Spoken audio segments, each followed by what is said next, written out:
You think you're dealing with a human being, but you're dealing with something that merely learned to appear human.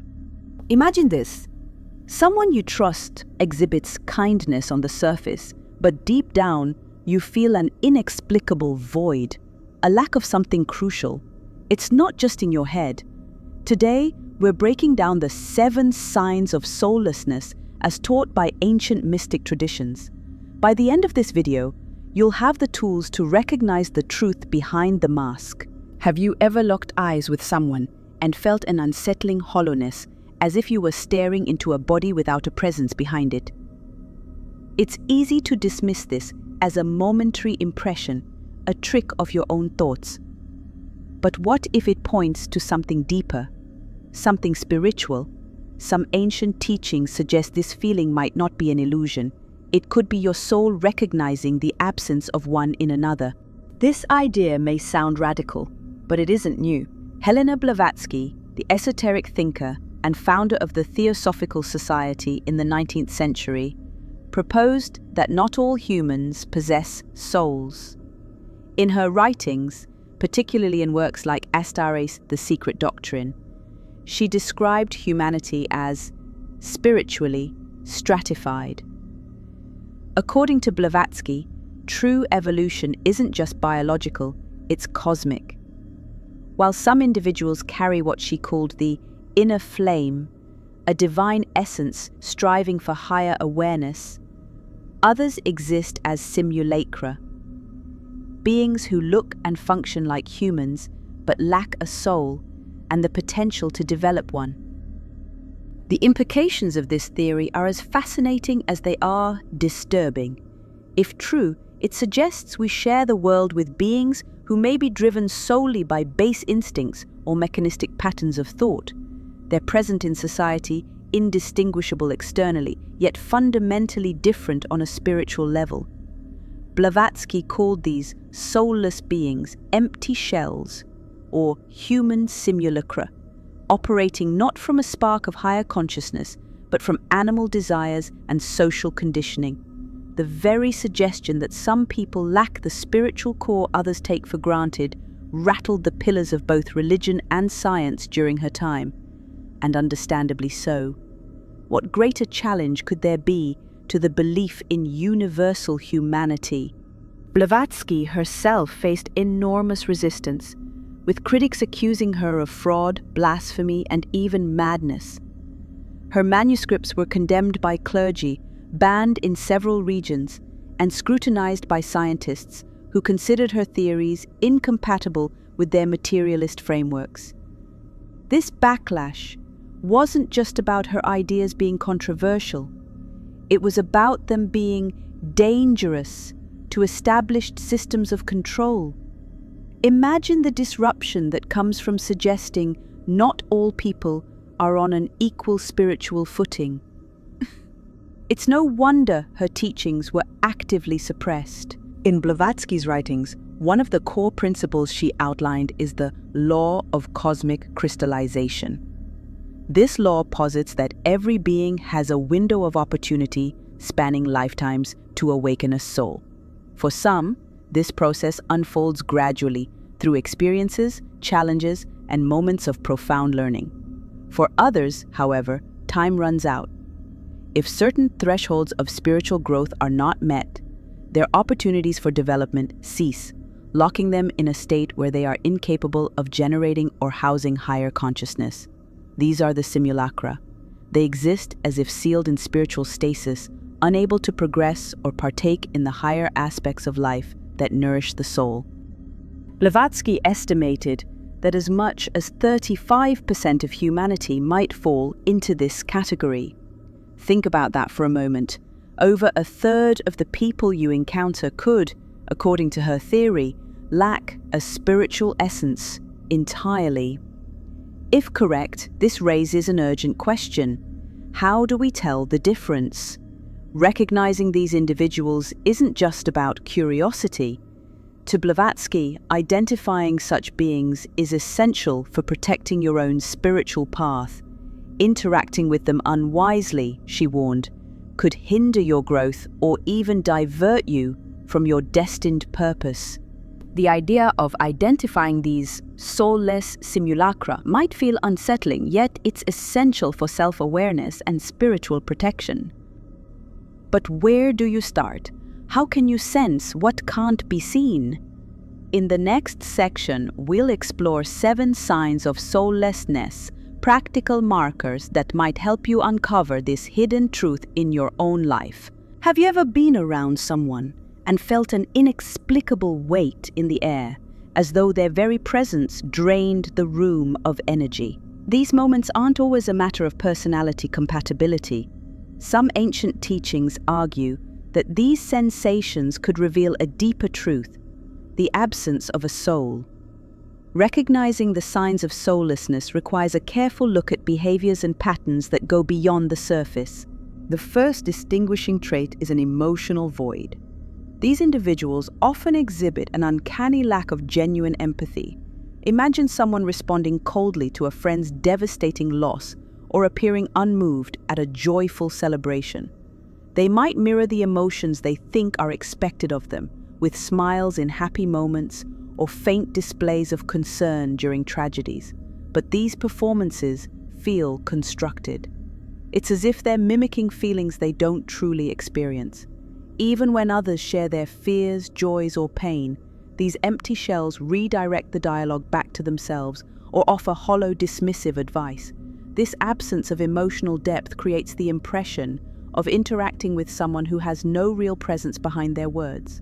According to mystical traditions, this lack of empathy isn't merely a personality flaw, but reflects a profound disconnection from any higher consciousness. Another unmistakable sign is energy parasitism. These individuals, much like emotional black holes, seem to pull energy from those around them. This isn't the natural give and take of relationships. It's an ongoing drain that leaves others feeling exhausted or even emotionally shaken. They often appear during moments of vulnerability, offering concern or help that quickly turns into an emotional siphon. They may escalate unimportant conflicts, constantly present themselves as victims, or surround conversations with negativity. For example, a common tactic might sound like, "You're the only one who ever understands me," planting guilt in others to keep them close and keep the energy flowing. This consistent draining, even when subtle, can damage relationships and inner peace over time. Closely tied to this is their resistance to spiritual growth. If you've ever suggested meditation or gratitude practices to someone, only to be met with sarcasm or aversion, you might have encountered this trait. Soulless individuals reject anything aimed at fostering inner reflection or clarity. Rather than seeking self-improvement, they dwell in negativity and stagnation, sabotaging their own opportunities for growth, and sometimes those of the people around them. They may downplay your milestones, criticize your efforts, or create scenarios that disrupt your focus. Moments that might inspire others to evolve spiritually, like a personal challenge or loss, seem to leave them entirely unchanged. This inability to grow is another key marker noted in esoteric teachings. Manipulation is also one of their defining strategies. Their ability to subtly control others through guilt, deceit, and emotional games is second nature. The term gaslighting, though modern, perfectly fits their behavior, denying things they've said or done, casting doubt on your memory, or distorting truth to suit their needs. They frequently frame themselves as victims, even when they've caused harm, ensuring you question your own actions while excusing theirs. These tactics, though often hidden beneath charm or concern, leave a distinct trail of confusion and disruption in the lives of those they target. Finally, and perhaps most visibly, are the eyes. Esoteric traditions often describe them as a window to the soul, except in the case of these people, there's nothing to see. Their gaze appears flat, detached, and void of depth or warmth. During intense moments, Like someone sharing a deeply emotional story, their eyes remain disconnected, as if observing, not experiencing. Some people describe an almost predatory aspect to their stare, calculating and evaluating others for personal gain. Long-term eye contact with these individuals can leave you unnerved, even physically uncomfortable, with a strange desire to look away. These recurring traits, emotional voids, energy parasitism, stagnation, manipulation, and detached eyes, form a haunting pattern in those who may lack a spiritual core. What's the root of these behaviors, and why do they manifest in such recognizable ways? To answer that, we need to consider the broader spiritual implications of soullessness and why authorities throughout history have worked to keep this knowledge in the shadows. If the concept of soulless beings is so crucial, why isn't it more widely known? The answer lies in centuries of deliberate suppression. Religious institutions, political powers, and even scientific communities have all played a role in keeping this idea hidden from the mainstream. But why would such forces go to such lengths? To understand, we need to look at history, starting with the intense backlash faced by Helena Blavatsky and her groundbreaking theories. Blavatsky's teachings, which suggested that some humans lack souls, immediately provoked outrage. Religious groups, particularly the Catholic Church, viewed her ideas as an existential threat. The very notion that not all humans possess a divine spark challenged their key doctrine of universal salvation, the belief that every person has an opportunity to reach heaven. According to reports, church authorities feared that her writings, if widely accepted, could erode the foundation of their moral and spiritual authority. In response, priests organized campaigns to denounce her as a demonic agent, and regions with strong religious influence banned her books or burned them outright. This wasn't merely an attempt to confront her ideas in theological debate, it was a full frontal effort to erase them from existence.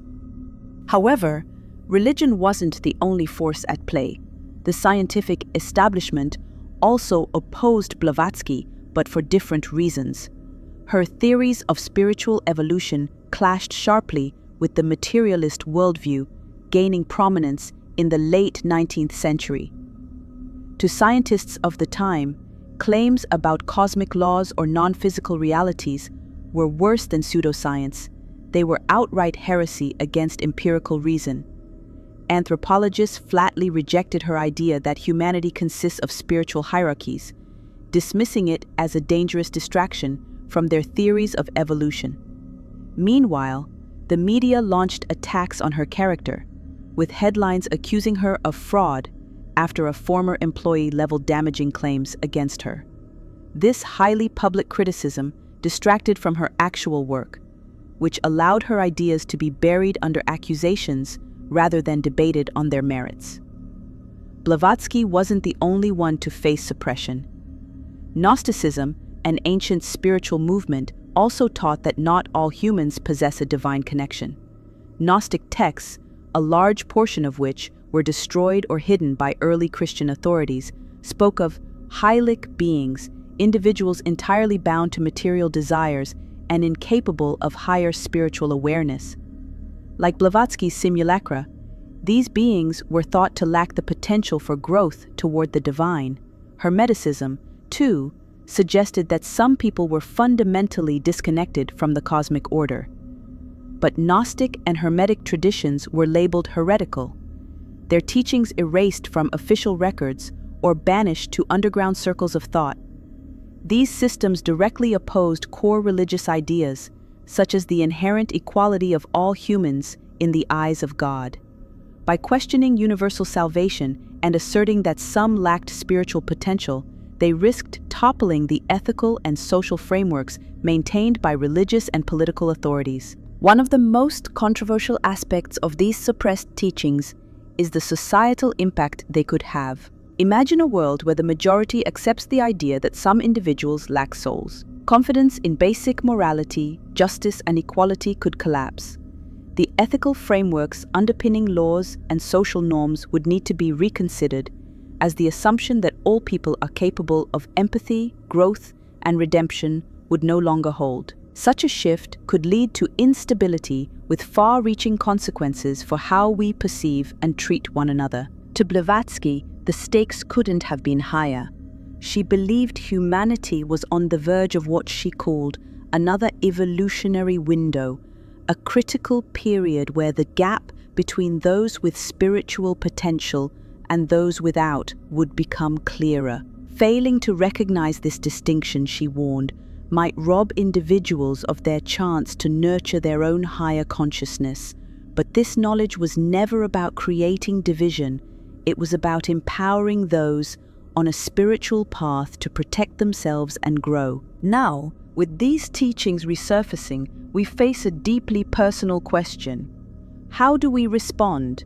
And are we ready to examine the implications for our own lives? Recognizing the signs of soullessness isn't just about identifying others. It's about protecting your own energy and nurturing your spiritual growth. These signs, rooted in ancient teachings, challenge us to see beyond surface-level interactions. By reflecting on the relationships in your life, you might uncover patterns that either uplift or hinder your journey towards self-awareness. As Helena Blavatsky warned, cosmic evolution waits for no one. Either you move with the stars or you remain forever in the dust they leave behind. What happens to those who remain in the dust? That's a question for another time. Stay curious.